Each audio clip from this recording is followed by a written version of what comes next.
Let's get some terminologies clear. As mentioned in another segment, thrombosis refers to the formation of a solid or semi-solid mass from the constituents of the blood within the vascular system during life.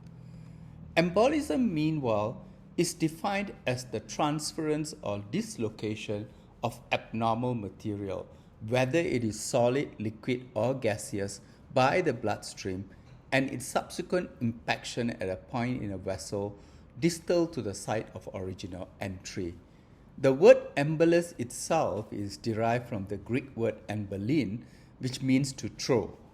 This is reflected in embolism, where there is an initial point of entry or formation where the emboli fragment comes from, and then it is thrown to somewhere further away along the circulation.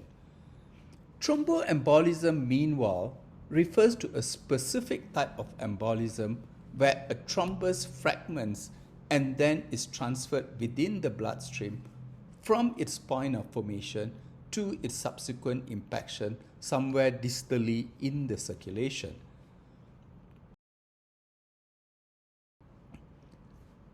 The majority of embolic events, accounting for more than 99%, are due to thromboembolism. The thrombus itself may develop within the artery or vein and then embolize to a distal site.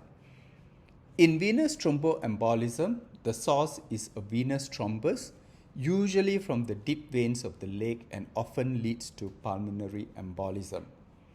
Systemic or arterial thromboembolism comes from an arterial thrombus which dislocates distally, usually leading to an infarct such as myocardial infarct or stroke. Other types of embolism may include fat embolism, where the source is usually from bone marrow fat following bone fracture; amniotic fluid embolism, where the source is placental tissue associated with obstetric events; and air embolism, where the source is abnormal introduction of air into the circulation, usually due to iatrogenic manipulations or deep sea diving accidents.